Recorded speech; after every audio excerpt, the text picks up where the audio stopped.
Hello everyone. So today we will discuss about the exercise questions of NCERT exercise question, okay, of class 10. That is chapter electricity. Okay, in that chapter certain very important questions are there, and we will try to solve some questions out of that. The first question of exercise electricity chapter electricity is: a piece of wire of resistance R is cut into 5 equal parts. These parts are then connected in parallel. If the equivalent resistance of this combination is R dash, then the ratio of R upon R dash is how much? There are four options given. So, okay, there is a resistance wire, suppose of length L, its resistance is R ohm. Okay, if I cut this wire into 5 equal parts, 1, 2, 3, 4, 5, like this, 5 equal parts, if I cut it, then what I do, I connect all these resistors like this. I am doing all these resistors in parallel, 1, 2, 3, 4, 5.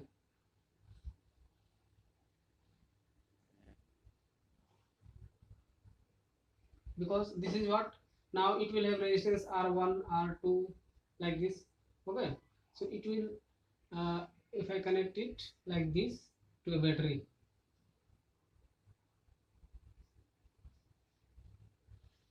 now what will be the resistance? So now the question have been asked that यहाँ पे equivalent resistance कितना है? That means if you connect all 5 equal resistors which are cut equally, then what will be the resistance? That means equivalent resistance of this circuit. Okay, so first of all you should know, you already know that the formula, you know that R is equal to the resistance, the original resistance. This R is equal to rho into L upon A. Okay, this is the formula for resistance combining, that means along with resistivity, length and area. This is the formula. Okay, now what will be the, now first of all you should know that what will be resistance of each parts which are cut. Okay, 5 भागों में काटा गया है wire को, तो हर एक part का resistance कितना होगा. सो यहाँ पे लिखते हैं हम लोग resistance of each part of wire will be equal to, देखो पहली बात तो हमको ये समझ लेना है कि resistance, how it depends on length. So resistance of a wire is directly proportional to length of the wire, हमको पता है. Resistance of the wire is inversely proportional to area of cross section. If you combine this, what you get? R is equal to rho into L upon A. ये formula मिलता है ना हमको, तो हमको इसको यूज करना है, यहाँ पे इस प्रॉपर्टी को यूज करना है.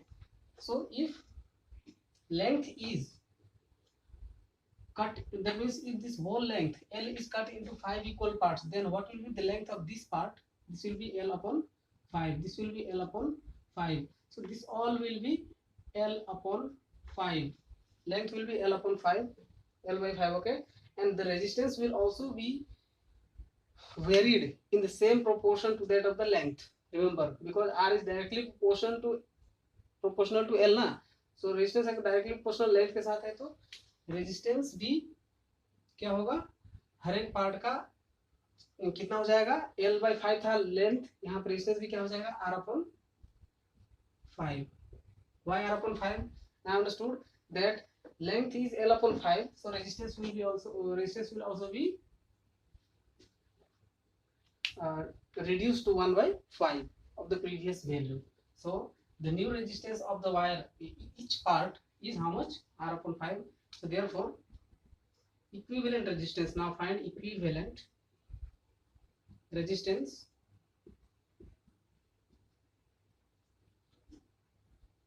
in parallel.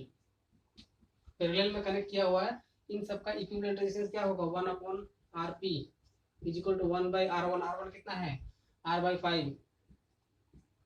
R2 कितना होगा? Same R upon 5 plus r upon 5 plus 1 by r upon 5, 1 2 3 4 plus 1 by r upon 5.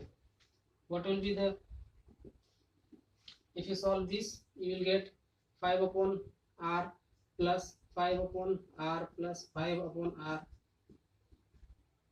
like this है ना, प्लस 5 बाई आर, ये मिल गया 1 2 3 4 5 इज इक्वल टू कितना हो जाएगा, 5 बाई आर कॉमन है, 1 प्लस 1 प्लस 1 प्लस 1 प्लस 1 कितना हो जाएगा, 5 कॉमन ले लेता हूँ, 5 बाई आर कॉमन ले लेता हूँ और अंदर कितना हो जाएगा, 5 बच जाएगा, अंदर कितना बच जाएगा 5. Are you getting my point, 1 plus 1 plus 1 plus 1 plus 1 5. So 5 will be multiplied with the common taken outside, so it will be 25 upon r. Are you getting? So this implies rp, देखो ये r1 ये कितना था, 1 by rp था ना, and therefore rp will be equal to, reciprocal ले लो, इसका reciprocal लेने से कितना हो जाएगा, r by 25. okay, therefore ratio, अब आते हैं हम लोग रेशियो पे. रेशियो क्या क्या निकालना है, R by R dash, R by R dash equal कितना हो जाएगा, आर तो आर ही है और आर डैश आर अपॉन 25. समझ में आ रहा है मेरा बात. अभी ये आर से ये आर कैंसिल आउट हो जाएगा और ये 25 ऊपर क्रॉस मल्टीप्लाई हो जाएगा, सो यहाँ पे बचेगा 25 is to 1. so 25 is to 1 हमारा रेशियो है. r बाई आर डैश का रेशियो कितना है, r बाई आर डैश का रेशियो है, r बाई आर डैश का रेशियो कितना मिलेगा, 25 is to 1. so इसमें कौन सा करेक्ट होगा, 1 by 25 wrong, 1 by 5 wrong, this is 25 is to 1. so 25 is the correct, so option D is correct. okay, so our next question is, an electric bulb is rated 220 volt and 100 watt. 220 volt is the potential difference between which it will be operated, it is given, and 100 watt power it have, that means it consumes that much of power. okay, when it is operated on 110 volt, the power consumed will be, 4 options are given, A, B and C and D. so how much power will be consumed when that bulb is operated on 110 volt battery. okay, how to solve this, so solution here you can consider two cases. case 1, okay, first case is that we know that case 1 में क्या दिया है, power कितना है 100 watt and potential difference D is 220 volts. okay, so we know that WKT P is equal to V square upon R. this formula, तीन formula है power का, P is equal to V into I, P is equal to I square R and P is equal to V square upon R. हम लोग तीसरा वाला use कर रहे हैं, बिकॉज देखो इसमें V और R मुझे चाहिए, मतलब V और R, V और P दोनों ही है, हालांकि बाकी फॉर्मूला में क्या है, I current, P equal to VI, वो क्यों नहीं यूज करेंगे, बिकॉज वहाँ पे करंट फाइंड करना पड़ेगा और करंट फाइंड करने के लिए फिर रेजिस्टेंस चाहिए, तो उससे हम लोग ये यूज करेंगे. तो यहाँ से हम निकाल लेंगे क्या, अच्छा इसमें पुट कर देंगे, V कितना है, V इज 220 वोल्ट ना, सो 220 अपॉन R, R तो नहीं पता ना, इक्वेशन नंबर 1 दे दिया इसको. ठीक है, केस 2 में क्या है, पावर मुझे निकालना है, isn't it? ये P1 दे दिया, P2 दे दिया, P2 is equal to what, and V same, yeah, no, V is different here, so here I will write V1 and here I will write V2. V2 is how much, 110 volt. okay, and R is same, resistance is same in that case, so P2 square will be V2 square upon R. okay, यहाँ पे P2 square equal to कितना हो जाएगा V2 square by R। V2 कितना है 110, तो यहाँ पे 220 का स्क्वायर होगा, ठीक है, और यहाँ पे 110 का स्क्वायर अपॉन R, ठीक है। ये हो गया इक्वेशन नंबर, इसको मैंने दे दिया। अच्छा यहाँ पे P1 दिया था मेरे को, P1 कितना है, P1 100 वाट दिया था, तो यहाँ पे 100 वाट पुट कर दिया मैंने, ठीक है। पहला वाला केस में 100 वाट पुट कर दिया। P2 नहीं दिया है, चलो इसको ऐसे रखते हैं equation number 2। So now equation 1 upon equation मुझे पावर निकालना, सो 2 अपॉन 1 कर देता हूँ, ठीक है। 2 अपॉन 1 करने से क्या मिलेगा, P2 equal to V square by V2 square by R, P2 equal to 110 square by R। हाँ ये होगा, स्क्वायर नहीं होगा। So what I do here, I take the ratio P2 by P1, okay.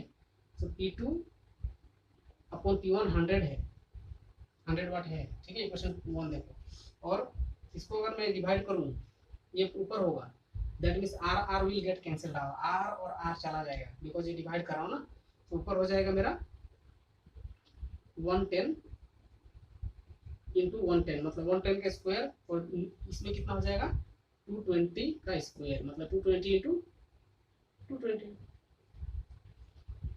ठीक है। यहाँ पे इक्वल, अभी देखो 110 इंटू 110, तो इसमें वो हमको काटना है, ठीक है। 110 जा 110 2 जा 2 बार कटेगा, तो ये भी 2 बार कटेगा, ठीक है। और यहां से मेरे को मिलेगा, this implies P2 equal to कितना मिल जाएगा, ये 100 क्रॉस मल्टीप्लाई करता हूँ और नीचे 4, 100 अपॉन 4, 100 अपॉन 4 कितना होगा 25। सो P2 है, पावर है, तो 25 वाट। सो 25 what will be the power when that bulb was operated on 110 volt, मतलब 110 वोल्ट में अगर इसको ऑपरेट करेंगे, चलाएंगे, बल्ब को जलाएंगे, तो कितना पावर कंज्यूम करेगा 25 वाट करेगा। पहले कितना कर रहा था 100 वाट, अभी 25 वाट। सो ऑप्शन नंबर डी, बाकी सब इनकरेक्ट है, option number D is correct, okay. Next question is conducting two conducting wires of the same material and of equal lengths and equal diameters are first connected in series and then in parallel in a circuit across same potential difference. The ratio of heat produced in series and in parallel would be, option दिया है 4, solution how to solve this. देखो heat का formula क्या होता है, सबसे पहले तो ये जान लो। हीट का फॉर्मूला होता है H equal to I square RT, ये है फॉर्मूला। यहाँ पे I equal to V by R, एक और फॉर्मूला है, यहाँ पे I equal to V by R put करने से मिल जाएगा मेरे को, ठीक है। तो वो मिल जाएगा मेरे को V square upon R into T।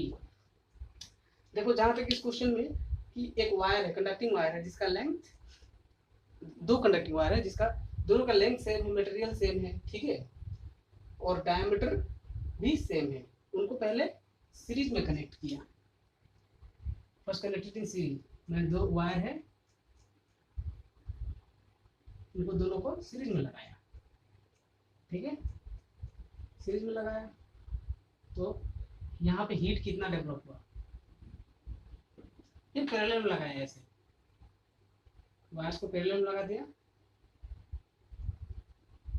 अभी हीट कितना डेवलप होगा। देखो heat in case 1 and case 2 you to find, बाकी सब कुछ इसमें क्या क्या है कि तुमको ध्यान रखना है, क्या चीज सेम है, लेंथ सेम है, डायमीटर सेम है, nature of the material same है, सेम मटेरियल, हाँ, सेम पोटेंशियल डिफरेंस, V भी सेम है। तो चलो हम लोग देखो V वाला फॉर्मूला यूज करेंगे, इसीलिए हम लोग ये, हाँ, जिसमें पोटेंशियल डिफरेंस है। तो केस 1 व्हेन इन सीरीज के केस में इक्विवेलेंट रेजिस्टेंस निकालो पहले। देखो इसका रेजिस्टेंस सपोज R ओम है, तो इसका कितना होगा, same material, same length, same diameter, same potential difference, इसका भी रेजिस्टेंस कितना होगा, R ही होगा, समझ में आया। तो RS equivalent resistance in series RS will be R plus R equal to कितना हो जाएगा 2R हो जाएगा। Therefore heat developed H1 will be V square upon R into time T। V square कितना होगा, वी स्क्वायर ही होगा, same है potential difference R R S. यहाँ पे आर की जगह पे क्या पुट करूंगा, आर एस। आर एस का वैल्यू कितना निकाल रखा है हमने यहाँ पे, इसको यहाँ पे पुट करो, ठीक है, 2r into time t, equation number 1, ठीक है। नेक्स्ट, जब पैरेलल में कनेक्ट किया तो इसका भी रेजिस्टेंस आर ओम, इसका भी resistance R ohm, R ohm and R ohm, इसका पैरेलल में ये इक्विवेलेंट निकाल लेंगे आरपी। पैरेलल में जब पैरेलल में कनेक्ट किया तब equivalent resistance will be how much, 1 by RP is equal to 1 by r1 plus 1 by r2, और r1 r2 तो सेम है, r1 ठीक है। तो यहाँ पे कितना मिल जाएगा, कॉमन हो जाएगा, मतलब एलसीएम हो जाएगा r, और यहाँ पे 1 plus 1 equal to 2 upon r। So rp कितना मिल जाएगा, rp will be r upon 2। therefore heat developed in that case would be h2 is equal to v square upon, same potential है तो यहाँ पे v1 v2 नहीं use करना, v r के जगह पे rp की जगह पे, चलो rp into time t is equal to v square upon rp की जगह पे r by 2 into time t, ठीक है। अब ये ऊपर चला जाएगा, डिवाइड के नीचे डिवाइड है तो क्या हो जाएगा, मल्टीप्लाई हो जाएगा 2। सो कितना हो जाएगा, 2 into V square by R into T. अब देखो ये 2 into V square by R, V square by R T क्या है, चलो अभी इसको इक्वेशन नंबर दे दिया मैंने, अच्छा उसको इक्वेशन नंबर दिया था ना। Now take it as equation number 2, समझ में आ रहा है, इक्वेशन नंबर 2 ले लिया इसको। नाउ व्हाट यू डू, मुझे निकालना है h1 is to h2, okay. h1 is to h2 मतलब बाय डिवाइड करना है, h2 इज इक्वल टू कितना हो जाएगा, इसको डिवाइड करने से h1 v square bye r2r, यहाँ पे भी आ रहे हैं, यहाँ पे भी आ रहे हैं, चलो v square t upon 2r, ठीक है, वो पहला वाला ऊपर ऊपर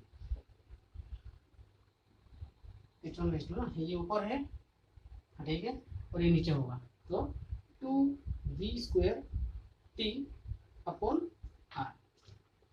r से देखो अभी इसको मैं सिंप्लीफाइड फॉर्म में लिखता हूँ, v स्क्वायर इंटू टी, और ये r ऊपर चला जाएगा इंटू r, ये r ऊपर गया, और ये 2r नीचे आएगा, ये 2r नीचे आएगा, ठीक है। तो 2v square T, 2v square into T into 2r, cut जाएगा क्या क्या, r से r कटा, t से t खलास, v स्क्वायर से v स्क्वायर खलास, बचा क्या 1 divided by 2 into 2 4, so 1 upon 4, 1 upon 4 मतलब h1 is to h2 कितना हो जाएगा, h1 is to h2 1 is to 4, 1 is to 4 किसमें है, C number, so C number is the correct answer, got it। so this is what actually ये question optional से, ये तीनों जो पहला क्वेश्चन किया था, दूसरा और ये तीसरा, तो तीनों क्वेश्चन किया ना, तीनों ऑप्शनल है, बट इसको घुमा के 3 मार्क्स क्वेश्चन भी दे सकता है, बिकॉज ये क्वेश्चन सॉल्व करने में लॉन्ग है और इम्पोर्टेंट भी है, ठीक है, so mind it. Thank you. Next question is question number 5। The copper wire has a diameter of 0.5 millimeter and resistivity of 1.6 into 10 to the power minus 8 ohm meter। Given things लिखते जाते हैं हम लोग। Solution, given that diameter b is equal to 0.5 millimeter, okay, and the resistivity rho of the wire is 1.6 into 10 to the power minus 8 ohm meter। यहाँ पे ध्यान देंगे हम लोग, डायमीटर तो मिलीमीटर दिया है, उसको क्या मैं कन्वर्ट करूंगा, मैं उसमें उसको कन्वर्ट में करूंगा एसआई में, SI unit is metre, so diameter D will be equal to 0.5 millimetre को मीटर में लेके जाने के लिए 10 टू पावर माइनस 3 मीटर, समझ में आया। दिस इम्प्लाइज, देखो डायमीटर इसको लिखना है तो रेडियस कितना हो जाएगा, बिकॉज हमको एरिया निकालने के लिए रेडियस चाहिए, ठीक है, area of the wire, so हमको वो यूज करेंगे। R is how much, 0.5 upon 2, radius is diameter by 2, into 10 to power minus 3 ohm meter, I mean meter. How much? Okay, what will be the length of this wire to make its resistance 10 ohm? अगर इस wire का resistance को 10 ओम बनाना है तो कितना length होना पड़ेगा उस वायर का, कौन सा, इस कॉपर वायर का, समझा, जिसका डायमीटर 0.5 मिलीमीटर है। तो रेजिस्टेंस दिया है सीधा सीधी, आर इज इक्वल टू कितना दिया है, 10 ओम, 10 ओम दे दिया है। How much? ओके ना, यहाँ से मुझे फाइंड करना है L is equal to what. ठीक है, पहला क्वेश्चन का पहला बार हम लोग करते हैं। ठीक है, वी नो दैट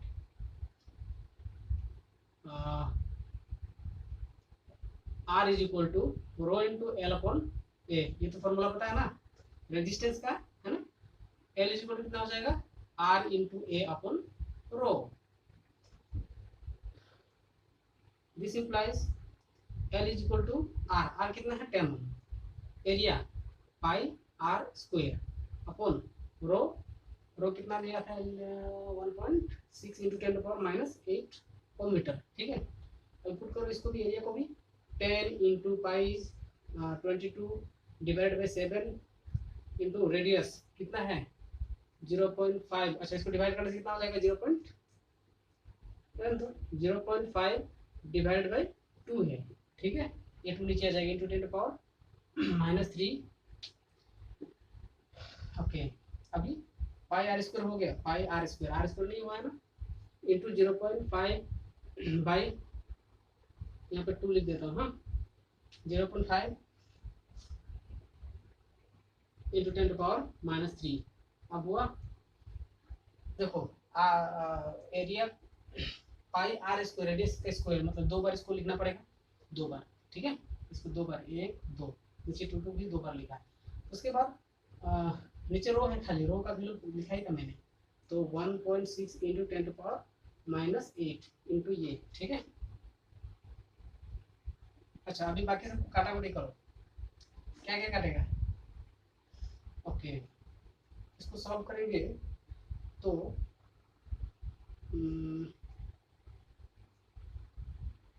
10, इसको मैं काट ही देता हूँ, चलो 11 टाइम्स। ठीक है, ये 2 से बाकी सब कैसे रखो, 10 into 11 into 5 into 5 into 10 to power 3 + 3 minus 6। ठीक है, डिवाइडेड बाय, देखो एक ये पॉइंट हटाया नीचे 10, ये पॉइंट हटाया नीचे 10, मतलब 100 नीचे आएगा, और ये पॉइंट हटाया ऊपर 10 गया, तो 10 नीचे आ जाएगा ओवरऑल। ठीक है, तो नीचे 10 आ गया, into 1.6 into 7 into 2 into 10 to power minus 8। ये 10 पर माइनस 8 ऊपर लेके जाओ, क्या हो जाएगा, इसमें ऐड होगा, तो ओवरऑल यहाँ पे कितना मिल जाएगा मेरे को, 10 पर माइनस और 10 पर प्लस 2। ठीक है, 10 पर प्लस 2 का मतलब कितना है 100, 100 से ये 10 से 10 चला गया। ठीक है, ये 16 बोल ली, हाँ, एंड अभी क्या करें, कौन सा कोई कटेगा, हाँ 60 से, फिर इसको काटेंगे, 100 को ऐसे रख दो,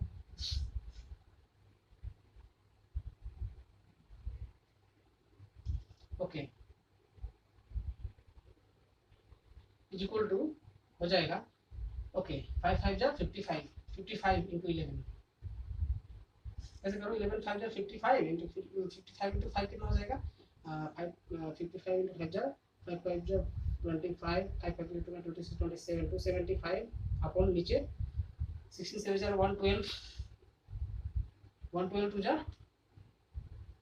224, समझे, इंटू 10 टू पावर कितना 2 और 100। ठीक है, अब इसको डिवाइड करो, आंसर लिखो कितना हमारा है, कितना मीटर आ रहा है, तो you write by your own self, by dividing this you can find the answer, or by simplifying this, if there may be some error here na, you simplify this and then find the length in meter. Next, the next part of the question is that what how much does the resistance change if the diameter is doubled. Now second part, if, okay, you know that R is equal to, formula क्या है, अच्छा पहले हमको given, देखो given क्या है, पहले तो एरिया कितना था हमको, पाई आर स्क्वायर था, ठीक है ना, पाई आर स्क्वायर था। पाई आर का फॉर्मूला क्या होता है, डायमीटर अपॉन 2 का होल स्क्वायर, ठीक है, pi d by 2 whole square, r square जगह पे डी बाई 2 पुट किया, तो डी बाई 2 पुट करते ही कितना हो जाएगा, पाई डी स्क्वायर बाई 4, ये हो जाएगा ना। ये एरिया था पहले, वायर का एरिया पहले था, जो जब उसका डायमीटर डबल नहीं किया था, जैसे इस वायर का डायमीटर डबल कर दिया, एरिया चेंज हो जाएगा, डायमीटर डबल हो तो एरिया चेंज होगा ना। सो ये इक्वेशन यहाँ पे रेजिस्टेंस कितना होगा, यहाँ पे पूछा है कि रेजिस्टेंस कितना चेंज होगा, तो रेजिस्टेंस पहले केस में कितना था, suppose R1 is equal to rho into L upon, length तो सेम है, रेजिस्टिविटी सेम है, area change rho into L by A की जगह पे A1, और A1 की जगह पे क्या होगा, रो एल बाई A1 की जगह पे पाई डी स्क्वायर बाई 4, ठीक है, ये हो जाएगा 4 into rho L by pi d square, equation number 1, ठीक है। Now when the diameter is doubled, when the diameter is doubled, what happen, area will change, new area A2 is how much, pi d2 square, चलो यहाँ पे R1 लिया, यहाँ पे D1 लिया, ठीक है, नहीं डबल किया तो D1 लेने की जरूरत ही नहीं, छोड़ो, पाई डी डैश स्क्वायर, नहीं इसको पाई आर डैश स्क्वायर, तो ये का फॉर्मूला क्या था, पाई आर स्क्वायर, तो पाई आर डैश क्यों लिया, बिकॉज रेडियस चेंज हो गया, तो pi D dash square upon 4, ठीक है, is equal to pi D dash कितना है, diameter of the wire is doubled, if the diameter of the wire is doubled, मतलब डी डैश की जगह पे 2d, समझे, 2d का होल स्क्वायर अपॉन 4, ये देखो अब ये 2 का स्क्वायर 4, तो यहाँ पे डायरेक्ट लिख दिया 4d स्क्वायर बाय 4, 4 से 4 cancel, so A2 is, that means now new area is A2, now नया एरिया कितना है, A2 is pi d square only, therefore resistance in this case, the new resistance of the wire is R into I mean rho into L upon A, area, यहाँ पे area क्या हुआ, कितना है, pi d square, ठीक है। सो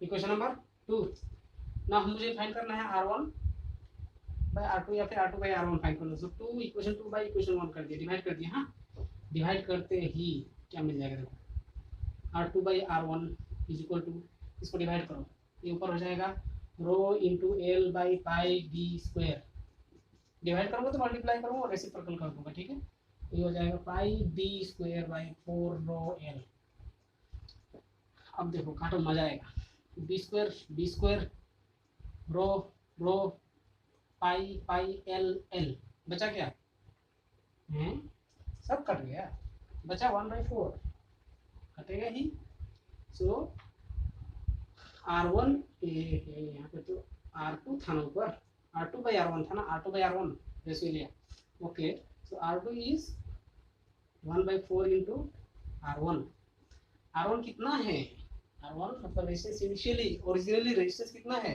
10 ओम, तो 1/4 of 10 ओम, काट दो 2.5, so 2.5 ohm is the new resistance of the resistor, new resistance of the wire when its diameter is doubled, it's a very important question, very important, ऐसा ही एक क्वेश्चन एग्जाम्पल में भी है, इसको भी सॉल्व करना है, ठीक है, और ये बहुत ही इंपॉर्टेंट है, एग्जाम में आता है, कई बार आ चुका है और आएगा भी, ओके।